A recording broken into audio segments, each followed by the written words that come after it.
Welcome to the Docketing Excellence webinar series, which is sponsored by Black Hills IP and the SLW Institute. The Docketing Excellence webinar series is free. To listen to our past webinars or to register for future webinars, go to the tab for Our Educational Resources on the Black Hills IP website, which is www.blackhillsip.com. The webinar that we are presenting today is the third webinar now that we've done on how to use certain functions in specific docketing systems. Today's topic is how to use the IDS Manager and advanced automation in FoundationIP. We will allow time for questions at the end of the program. You can submit questions using the question box on the control panel on the right-hand side of your browser window. If you do submit questions, those questions will be held in a queue until the end of the program. The presenters today are myself, Jeannie Frenning, Casey Grober, and Robert Herning. I'm Ann McCracken, the president of Black Hills IP. I'm a patent attorney with 21 years experience in patent prosecution. I was a partner at the Schwegman firm for 10 years, and I was also a full-time law professor and directed the patent prosecution program at Franklin Pierce Law Center in Concord, New Hampshire. Jeannie, can you tell the audience about yourself? Hi there, I'm Jeannie. I have been with Schwegman for almost 4 years, and I'm in the IDS Specialist Department where we manage references and handle an IDS docket. And Casey, can you tell the audience about yourself? I'm Casey Grover. Been with Schwegman just about 4 years myself. I currently work as a U.S. paralegal managing a docket from single sole inventors to large corporations and foreign agents around the world. And Robert, please introduce yourself. Hi, I'm Robert Herning. I'm a patent attorney with the Schwegman firm, and I am involved in pretty much all aspects of drafting and prosecuting patent applications. Great. Well, thank you all three for being here today and presenting on our webinar. We appreciate it.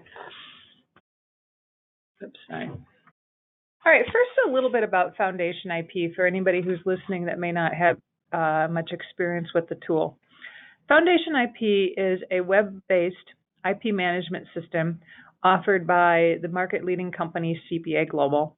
Just as a side note, Black Hills IP is not affiliated with CPA Global. The system is a very powerful, efficient, and hassle-free system.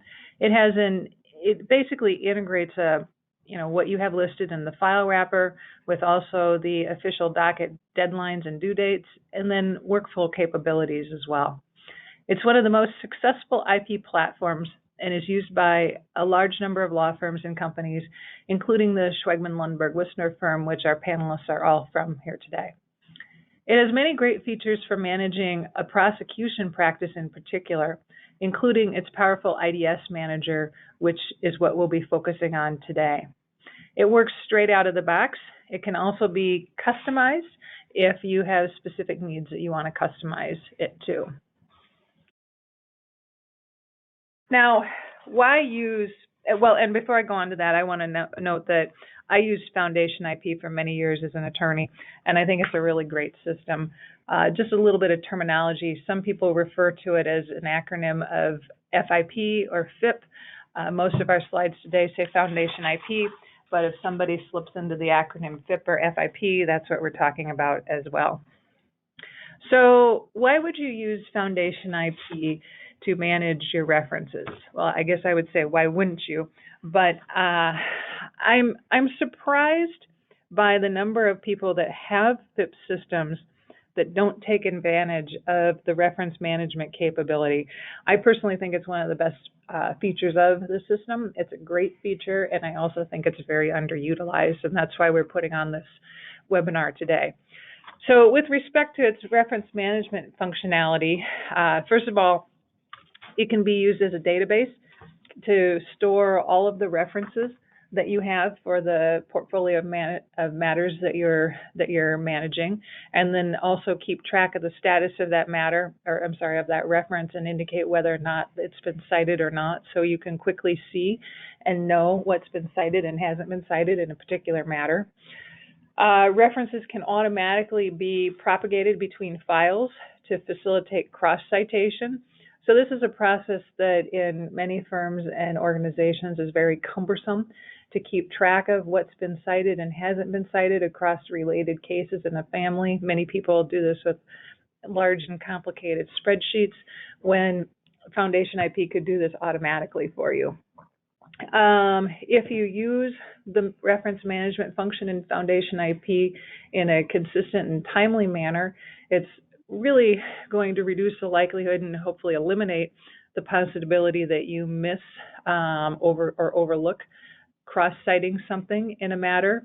And it makes it a very fast and efficient way to do that. And at the end of the day, that's going to result in higher quality patents for your clients and hopefully reduce costs by the efficiency gains that you get from using this tool. So I think this is a great tool.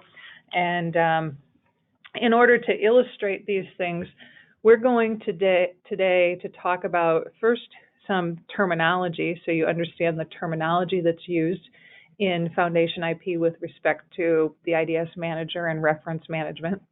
We'll also walk through an example of how to add citations for some specific examples, in particular a patent reference, a non-patent literature reference, and an office action.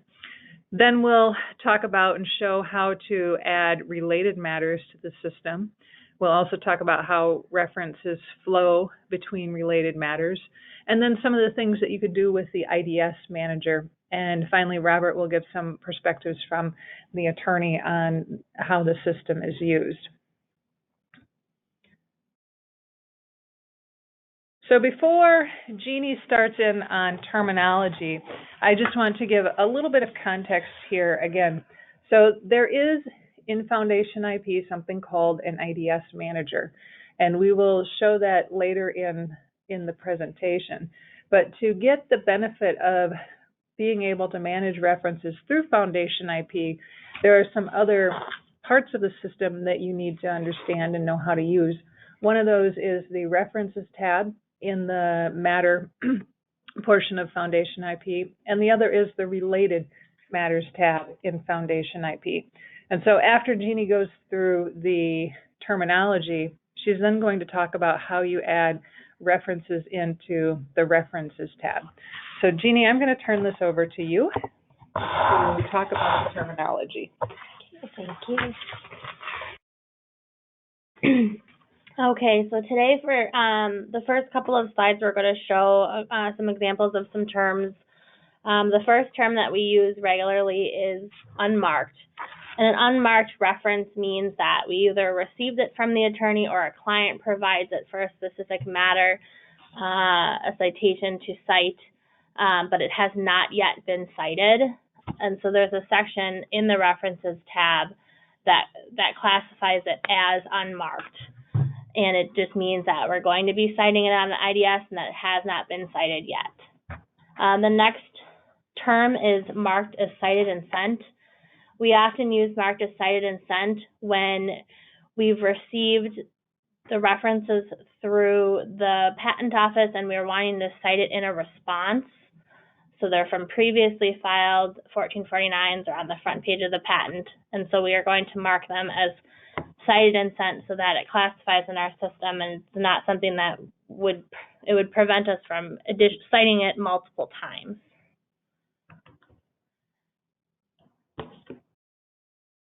All right, the next term we use is marked received from PTO, and that's somewhat self-explanatory. It means that we received the reference from the patent office, and they can come from office actions, prosecution documents, search reports, and other documents from the PTO as well. And we mark them in a certain way, in this way, because we want to show that they don't need to be duplicated, cited again. And then the last term that we're going to discuss right now is marked as do not cite.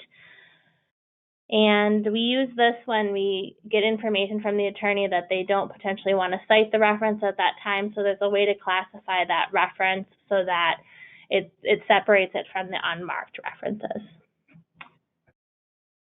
Before you start talking about how to add a reference, I just want to make a note. I see our slides have the heading Terms and Procedures at SLW, But that terminology is actually FIP system terminology, correct, Jeannie? Yes. That's the terminology, regardless of who you are, you'll be using in the system. And as I mentioned, one of the things about FoundationIP is that it basically maintains a database of the references that you've cited, and those terms that Jeannie just went through are the terms that are the statuses that are in there to indicate whether the reference has been submitted to the PTO or hasn't, or was received from the PTO, or was something you decided not to submit at all. So next, Jeannie's going to go through a series of examples to show how you would add a reference if it's not already in the library.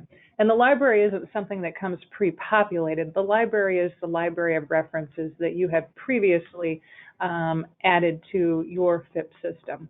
So you'll see as she walks through this in some of her examples, the reference is already there, because that means it's been used in another matter in your system. And then she'll also show you what the screen looks like if it's not in there and you have to add it from scratch. So go ahead, Jeannie, let's look at how to add a patent. Okay, so as you can see in the upper left-hand corner, we're on the Matters tab. And to take it one step further, the blue box that highlights references, that's where we're going to be adding or reviewing any of our references today. So to add a patent or publication that you would like to put in there, you're going to want to select the unmarked option under Show. So there's a drop down and you would select Unmarked just so that you can see what currently is in there that has not been cited. And you're going to select the Add button.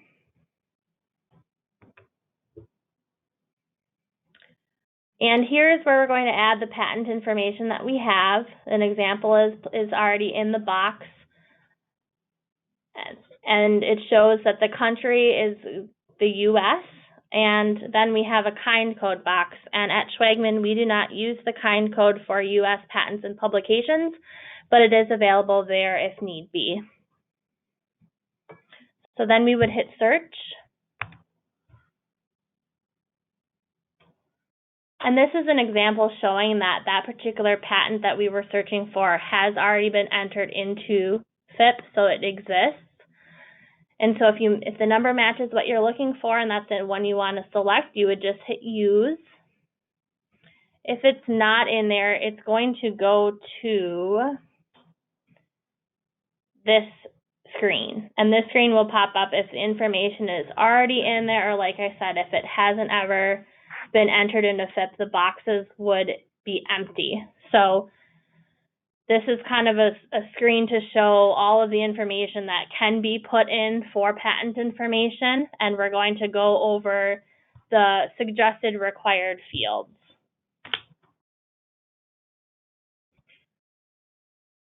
So as you can see on this screen, the patent number is already in there and it filters over from when you originally search for it. So you don't have to re-add that. It copies and pastes that information for you. And the fields that we use, that we enter for it, are the grant publication date, the inventor, and if there's multiple inventors, there's a way to show that, and that's the At All button. You can select that if you have more than one inventor. The date filed, the source date and source description, which we'll go over on a few different slides to kind of explain the capabilities of that, because there's different options for those, which are very helpful in classifying each reference. And then at the bottom, kind of the terms that we went over, not marked, which would be unmarked, cited and sent, and then the PTO mailing date. There's boxes for each of those options. And then as you can see at the bottom, there's an attachment there. So there is our patent, where if we want to look at the physical document or when we attach the document, that is where it shows up. It's not necessarily a required field because it's not needed to be added when you're adding the information. It's something that can go in there after the fact.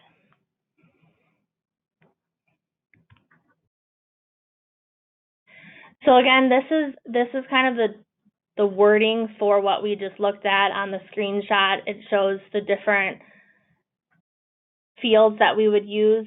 So you're selecting a country, you're placing your patent and publication number, and then using the kind code For, like I said, for foreign countries, we always use the kind code, but it's not required.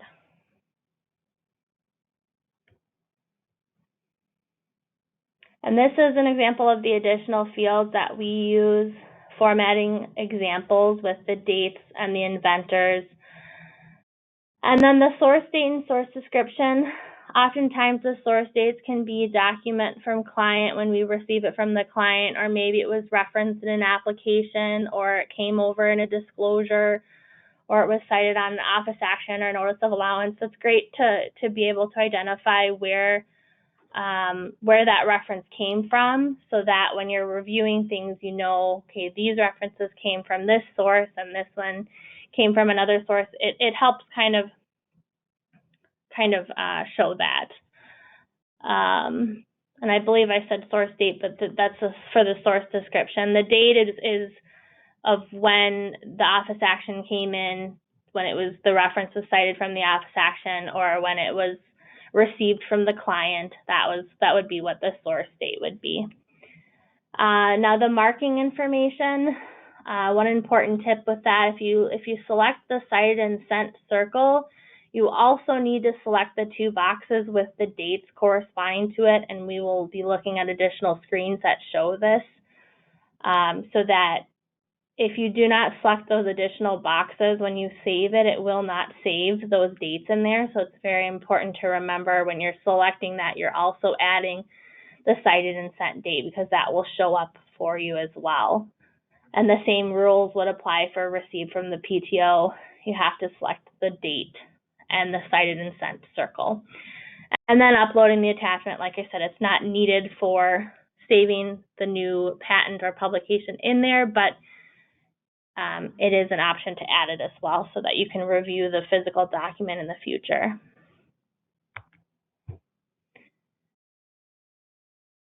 Okay, and moving on to adding a non-patent literature article or a non-patent, an office action is also considered non-patent literature. So you can see that there's two sections, the patent section, and then below is the non-patent literature section. So you add each type of document into the appropriate section. So the lower add is for the non-patent literature articles and office actions. So we're going to select add.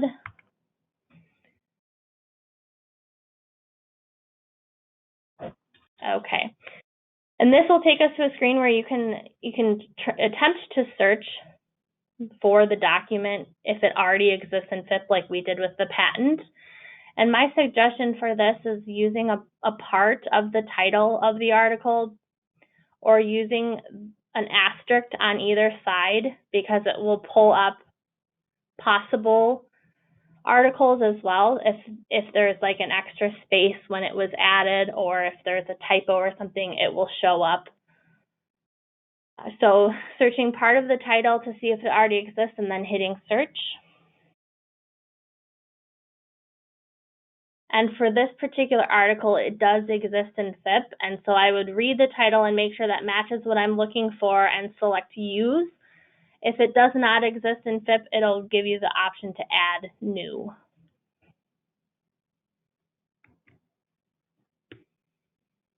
And this is the screen that shows all of the suggested fields for an article as well as an office action. It's the same requested fields. So we have the author name, and if there's multiple authors, you would select at all, just like for if there's multiple inventors. The title, the citation box is recommended because that is where you can include volume information, or if it was cited in a conference, that's where you can place that piece of information. Page numbers, the publication date. Now that will exist for published documents. A non-final office action or some type of an office action communication or a search report obviously won't have a publication date, so that's where the source date will be utilized. And then again, the source description gives us options like document from client, reference in the application. And then the not marked circle is checked, so that would mean that the reference would be added as unmarked. and it shows the attachment is there.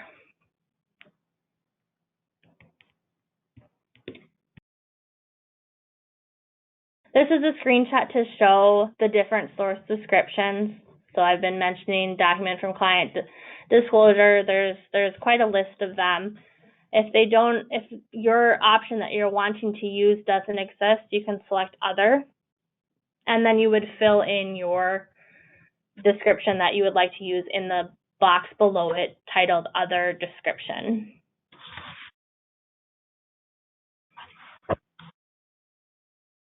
This is an example of showing the reference screen to identify at glance when there is not an attachment.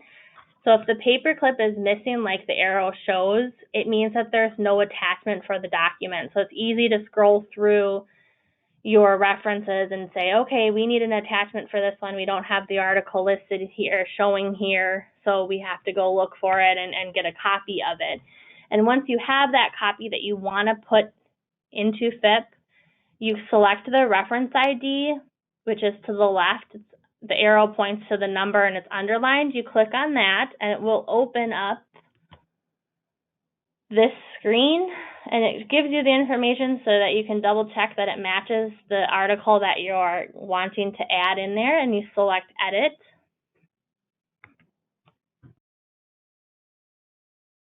And then you have the capabilities to either drag and drop the document, or you can hit select file and it will take you to wherever you have your document. Now we use PDF files because we pull them straight from FIP through another method that is available called bulk download, and we're able to pull them out and we file them with the USPTO, and the files that we provide to the USPTO are Adobe PDF files, so that it's a great way to pull the reference and be able to file it without having to convert the document into something else.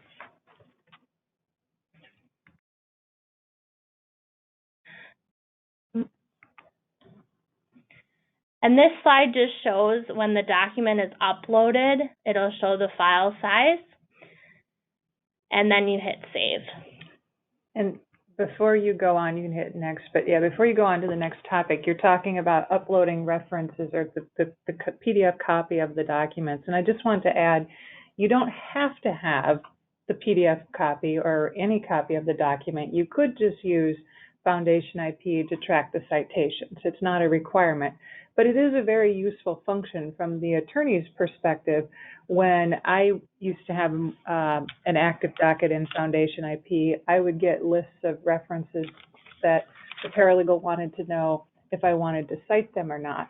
And rather than having to dig around in a file or go look them up online, I could just go into FoundationIP because I knew I had all the reference images in there as well. And any of them that I was unfamiliar with, I could just pull up and look at right there. So it's a really useful aspect of the system if you take advantage of that and upload the copies of the references in addition to tracking the citations. So thank you for showing how to do that, Jeannie. I'll let you keep going. All right, so the next slide shows an example of an office action, and this is the format that we use for our office actions at Schwegman. It shows where the title has what the type of document it is, the serial number, and then it has a date that it was either mailed or for responses when it was filed. And so that's where we get our source date from, that we put into our source date field, as well as when we're marking the references, whether it be cited and sent, if it was a response, or if we received it in an office action, a search report, we would place it in the PTO mailing date with that date as well. So this just shows the fields, same as the articles, except it's missing that publication date, like I said, because there isn't a publication date for that. But it shows the different source descriptions and the different source dates. Now, one thing I wanted to point out while we're on this screen is one of the great tools that FIP has that we can customize is with certain source descriptions, we're able to have it autofill additional fields. So for example, the search report, PCT search report, and PCT written opinion, if that source is selected, it automatically fills in the PTO mailing date. It checks that box and it fills the PTO mailing date in with the same source date as entered above. So that's a wonderful tool that we have where you can customize that so that when you have multiple ones to enter, you can always make sure that they're getting marked the correct way. Good. And before you go into, I'll let you do this, and I'm going to add a comment. Sure. This is again just the breakdown in Word form where it shows different examples of formatting suggestions that we use at Schwagman. It helps for consistency purposes where we name everything similarly with the same format so that our 1449s always reflect the same information and they alphabetize them. And one thing I wanted to point out with the reference pages, it's important to add the pages as they show on the document. And if they're not numbered on the document, to just put the total number of pages because we know that examiners watch for that information.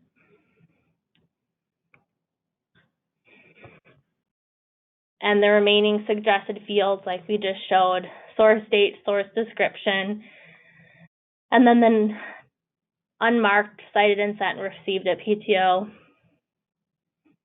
It reiterates about the autofill of selecting certain source descriptions, and then uploading the appropriate document if it's something you choose to do. So I just wanted to add what Jeannie has shown is how to add citations and documents to the FoundationIP system yourself. There is a function that CPA Global has added to FoundationIP, which is a great function that allows you to enter a patent number, for example, and FoundationIP will fill in the rest of the citation information for the patent and even, I believe, pull the PDF document into the system for you. We haven't, due to time, had been able to show that here today. But if that's something you're interested in, I'm sure if you contact your CPA Global representative, they can certainly tell you about it and show you how that works. So that's another way to get the citation information and the documents into the system. And that's the first thing that's critical to being able to manage your references through FoundationIP. It's got to track the references in there to begin with. So the next thing we're going to talk about is how references flow between matters in a family of cases, or between what we would call related matters in FoundationIP terminology. So Jeannie, I'm going to let you keep going. Okay, so this slide talks about reference flow, and we use this term as if to when we have patent family matters, references will automatically go from one matter into the next between the matters in the patent family that are designated as related. And Casey will go into more detail on how to relate the matters. And the references will flow based on certain statuses. So unfiled, pending, published, allowed, those are the statuses that particular matter would need to have in order for those references to flow. And references will not flow from PCT matters because we don't file IDSs in them, but the countries listed below show the ones that we do file in foreign countries, and such as Canada, Israel, India, and Thailand, in addition to the U.S. So that is the countries that the references flow freely throughout. And I'm going to pass this on over to Casey. And while we're transitioning speakers here, I just want to add another comment with respect to what we mean by reference flow, because that's probably a unique term to FoundationIP as well. What we really mean when we say reference flow is associate the reference with a different matter. So another one of the great features about FoundationIP is that you only have to add a reference once. And even though maybe you have a complex family with 4 or 5 different co-pending U.S. matters, you get a piece of prior art and you enter it into the system once, and it will automatically associate that reference with the other matters, those other 4 or 5 matters in the family. You don't have to enter it into each one of those individually. And that's what we're talking about when we're talking about reference flow. The prerequisite to work is that the system, FoundationIP, has to know what the family matters are. The terminology for that in FoundationIP is related matters. So Casey's going to talk a little bit more about how reference flow works, and then she'll show you how you set up the related matters so you can have these citations automatically flow into the related matters. So go ahead, Casey. It's important for reference flow that we initially, when creating these matters, appropriately designate for the references to flow, which is what I'll show you today. So some terminology that you'll see when we create these new matters to indicate this properly, there are different options you may choose. One of them that I'll show you is called the parent matters. So I'll show you a series of file opening strategy and how to get the references from one case to the next. You have the option to choose parent matters if you would like the references to flow from the parent to the child matter. You have the option to choose all related matters, which will flow the references from any related matter in the family to the corresponding new matter you're opening. Or you have the option to choose none, which will not flow any references into that matter from any possible related, co-pending, or other. So these are going to be showed in the next few slides.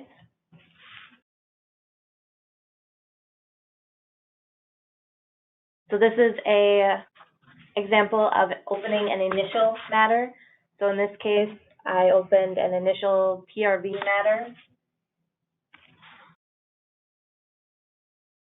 The option to relate them in FIP is to take the drop-down next to the related matter list and indicate new related matter. It will then bring up a screen for you to choose the matter type, whether that be a non-provisional, a PCT, or other designations. In this case, we're choosing other. We're going to file a PCT matter, or open a PCT matter. This screen will pop up, in which case you would enter in the designated information such as the country, the matter type. This will, and you also it'll indicate your source matter, which you can confirm should be the proper parent matter in this instance.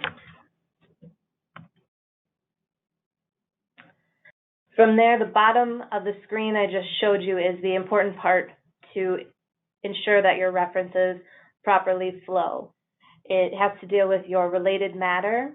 So you would indicate the type of priority and relationship, if there are any. In this case, we're designating the PRV as our parent and a priority relationship. Underneath that, you'll see there's an option for flow references from, and the circles are the discussed earlier, of parent matters only, all related matters, or none. It is our standard practice to indicate all related matters to ensure that if there are any other matters listed, that all of the references properly flow into your newly created matter. So skipping forward, we have filed our PCT. We are now going into filing a national stage of our PCT in the U.S.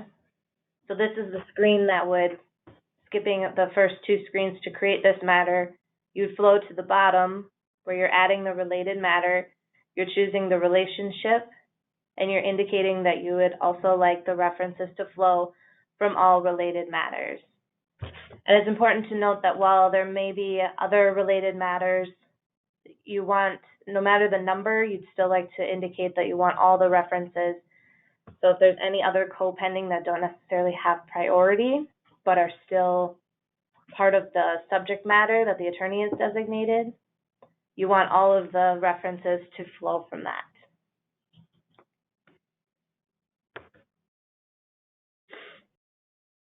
So the next screen is a screenshot of the references that are now in the US1 matter. We have created the national stage.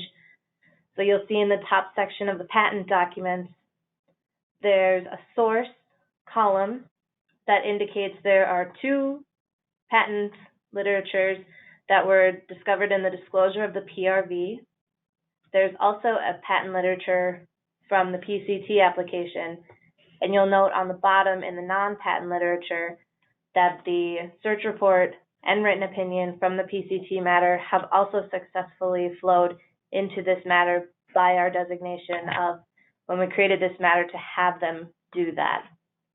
And the document above the search report and written opinion is a further document we have received that we've inputted into this US matter, also indicated in the source column and is in black because it's designating that we added it to this matter, and the blue indicates references that have flowed from any related or priority matters.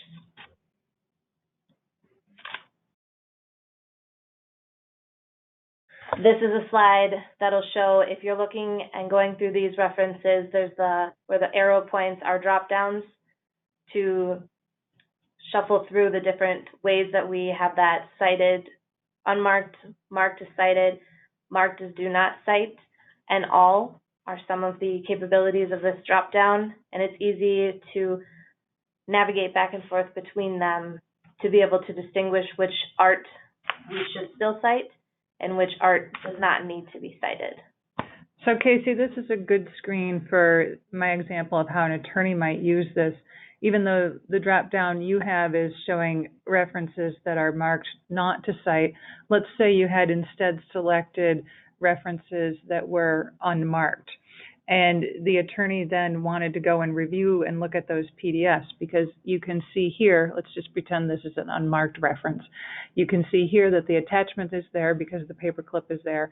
I can double click on that, I can open up the PDF, and I can look at the image itself and then instruct the person preparing the IDS whether or not I want that included on an IDS. So this is a great way, particularly if you have a family that has a lot of references and has a long history and there's a lot that have already been cited and you want to narrow it down to just the ones that are unmarked to be reviewed. You can filter down from this view and very quickly just see the ones as an attorney you need to review to determine if they need to be cited. So this is a really useful view here that you're illustrating.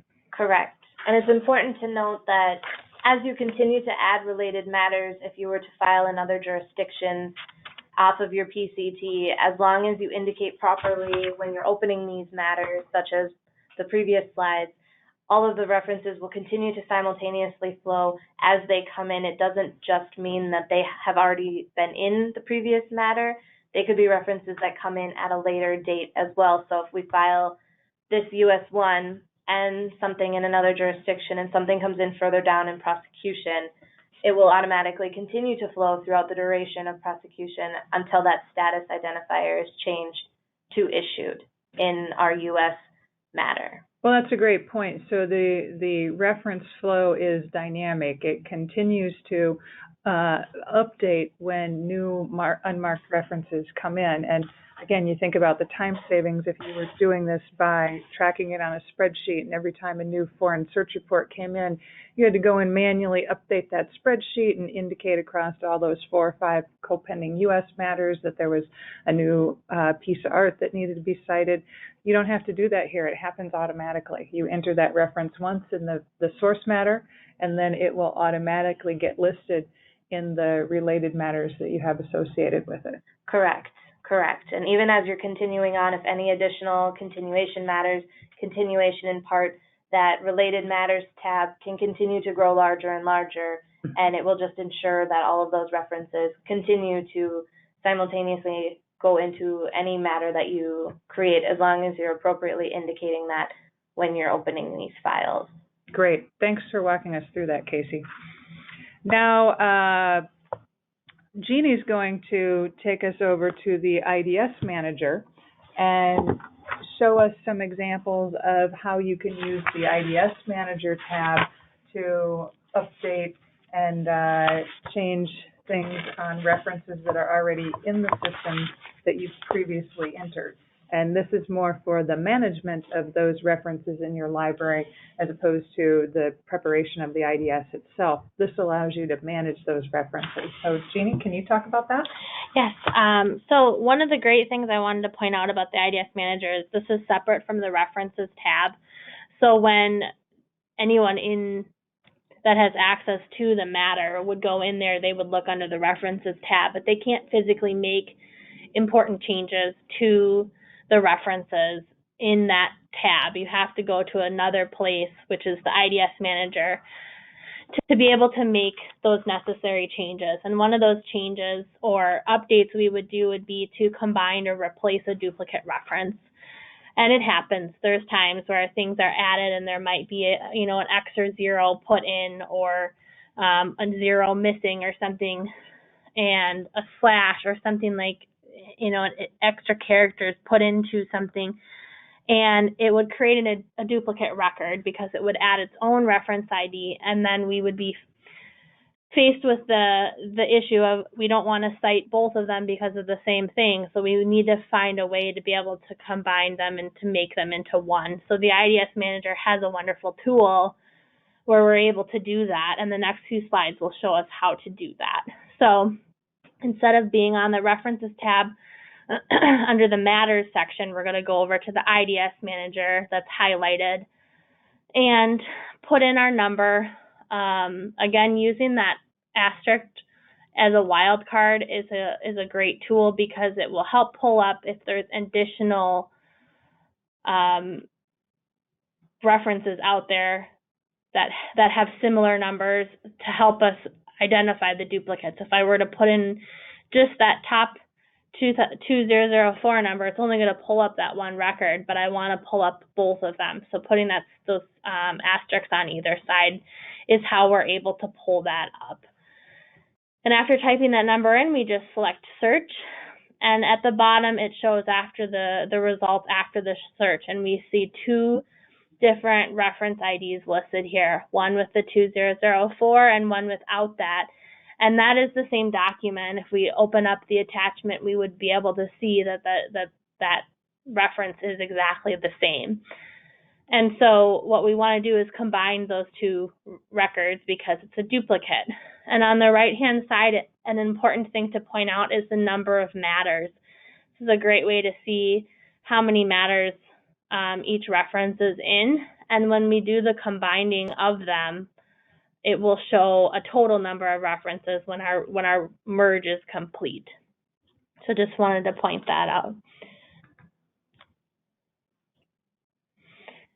So after that search comes up, how we actually do the process of combining the documents into one or replacing them, we click on the boxes of the thing that we're wanting to replace, and in this case it's the two that are checked. We would hit the drop down on the select option and hit replace, and then we would select go. As you can see, they're both highlighted and checked.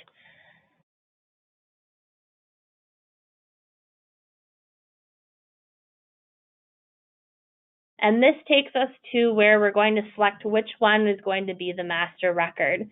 Now, when you're determining that, looking at the document is very helpful. And so for this particular one, we're going to choose the document that says, or the reference ID that has the 2004, because that's what's on the physical document. That's the actual publication number. So we select the top option and then we hit submit.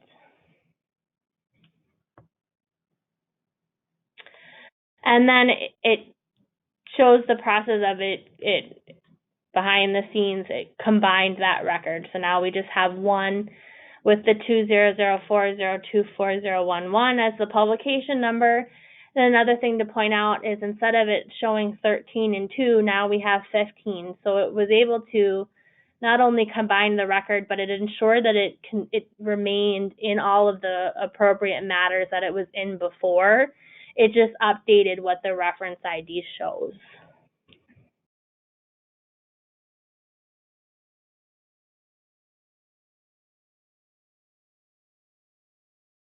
Okay, so this next slide, it kind of just goes over a few of some of the important features that we utilize on a daily basis that are wonderful, and they just kind of reiterates them. An easy way to identify when you go into a new matter, if there's unmarked references, there's an asterisk to the right of the word reference. Anytime I go into a matter, that's the first thing I look for is there unmarked references. And without having to go to the References tab, if there's a star right next to references, I know that there's unmarked references. And as Casey pointed out, when references are in black ink, they are entered into that matter. And when they are blue, they would have flowed into that matter.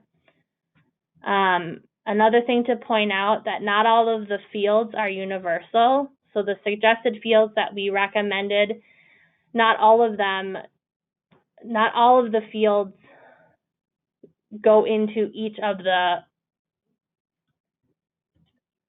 into the individual records. So you can put a specific note for a specific matter in that reference, and it won't reflect in all matters. It would be specific to that particular matter. So you can add a note if the attorney wants something specific in there of why they marked it as don't cite. You can go into the additional comments in that field and put in there their reasoning. And when you save it, when you go into that in the future, it's not going to be into that reference itself. It's just in the matter for that reference. And as Anne pointed out, there's one single copy of a reference in FIP, and it's identified by its unique reference ID. So we like to remind everyone to use caution when you're deleting that record, because if you delete it, it's gone.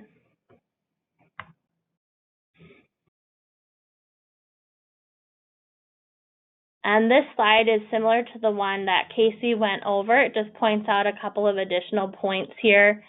Upper left-hand corner, it shows that there's unmarked references because there's a star next to the word references. So that's, again, a great way to see when you go into a matter at first glance to know if there's unmarked.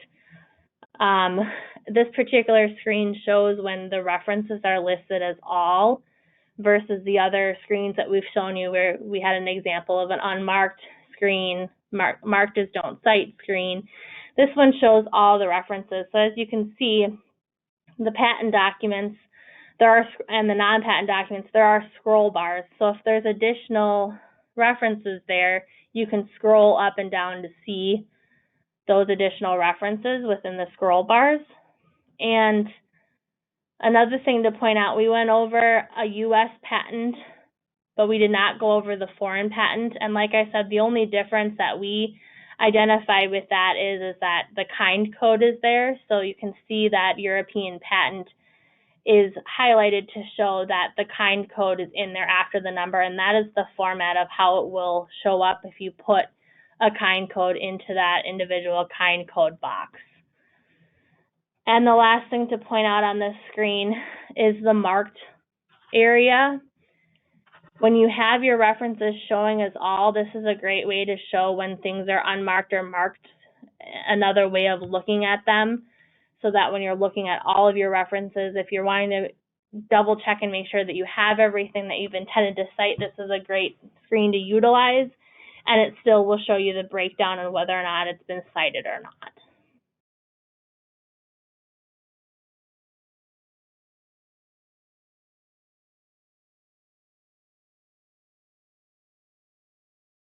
Okay, so this is another wonderful tool that we can utilize in the IDS Manager, and that is how to delete a reference permanently from FIP.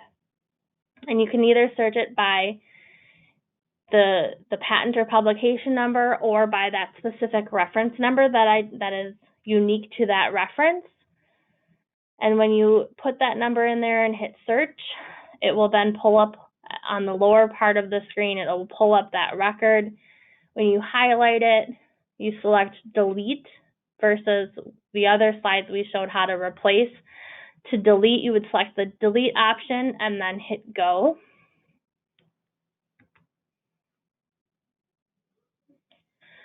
And this screen shows two different ways to look up the references we just mentioned. The top half of the screen shows when you look it up by the patent number, and the bottom half of the screen shows if you were to search it by the reference ID. Since we have deleted it, there's no way to find that reference again. So you can search by inventor name or by the patent number, or the reference ID is shown, and it will no longer show up because you have deleted it from the system.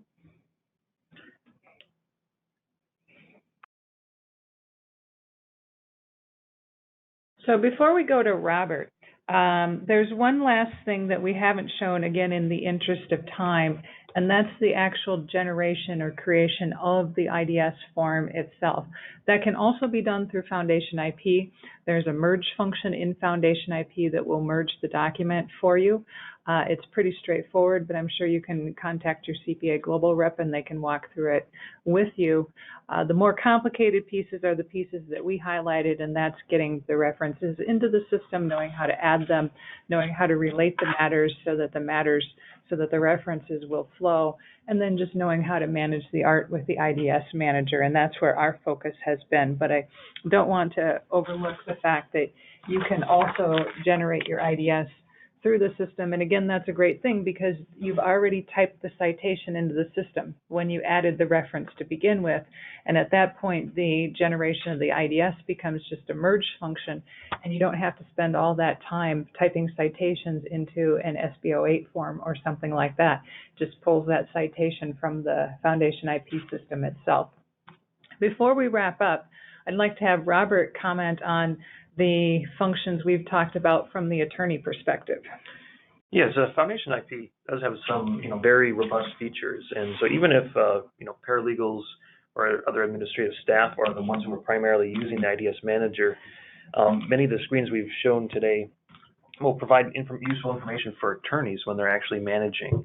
Kind of as an example, for an attorney who may only go into a matter, let's say when an office action comes in, they could easily identify if there are uncited references that have flowed in from foreign matters. And at that time, they can easily open up the References tab to access the list of references to identify which foreign matters may have produced prior art, foreign examination reports, really just to easily see kind of the whole status. Another useful feature that FoundationIP provides is really the date tracking, and a number of the screens we've shown today do show, how particular source date, maybe the date that it was first cited in a foreign office, as well as maybe the first date that it was provided to us from a client or a disclosure. That date information can be very useful for filing IDSs to determine whether a certification applies. There's various certifications that apply during the IDS process that may or may not apply. There's one that's 3 months that can be very important. In addition, the References tab provides some usefulness to track when the Patent Office has actually considered the reference, to determine whether an examiner has actually considered the reference. And we've also talked about some of the notes that can be added. So on an individual matter basis, if an attorney wants to add a particular note of why a document was or was not cited, they can easily go into the individual notes of a particular reference, add that information into FoundationIP, and that information will then be saved and persisted. And you can, again, do that on each relevant matter. And so, from an attorney's perspective, this is a much easier way of tracking the references to make sure we're timely submitting IDS documents. And, one of the benefits, of course, is to make sure it gets in front of the Patent Office and really reduce the incidence and the need for filing RCEs. So it's much easier than tracking it manually with spreadsheets and things of that nature. It really gives us kind of an overall view of the entire case and what prior art may or may not exist. Great. Well, thank you, Robert. And again, as I said, I think that this is one of the most advantageous aspects of FoundationIP, although there are many. This one is particularly stands out. and it's also a often underutilized feature. I hope you can see by what we've shown today how your firm or your company can reduce the time it takes to track prior art and create IDSs, and save money by avoiding having to continually file RCEs to get art cited that you hadn't realized was sitting in another file. And then also overall, the end goal is to increase the quality of the patents that you're acquiring, because you will be reducing the likelihood that there's something that could be challenged because there was art that was not cited that should have been cited. And I know people in litigation who are looking to try to challenge a patent, one of the first things they're going to do is look at the related cases in the family and see if there was any art that should have been cited that wasn't. That's the easy challenge. And with FoundationIP's reference management tools, you really reduce the likelihood that you overlook something that would be easy down the road for a litigator to find to use to try to challenge your patent. So there's many advantages to the FoundationIP system and using it for managing your prior art references and for generating IDSs, and we hope that you're able to take advantage of those now that we've walked you through some of the key aspects to doing that. I want to take a minute to see if we have any questions on today's program. I'll remind you that you can submit questions using the question box on the control panel that's probably on the right-hand side of your screen. If you have questions about Black Hills IP services or processes, you can contact Jim Brophy. His contact information is listed on the screen. We had a couple of people who asked if they could get a copy of the slides, and the answer is absolutely. We will be posting the slides as well as an audio recording of today's program on the Black Hills IP website. Give us a couple of days to get those processed and posted, but those will be available for you. And if there was somebody that you know who's interested in the program that didn't get to watch it today, they can go online and watch it on demand anytime they want. Also, I do have one question in the queue. Oh, actually, I have a few questions in the queue. Hang on. See what we have in the queue. So I have one question in the queue that is, does entering an inventor name for a reference automatically create an entry for this individual in the address book?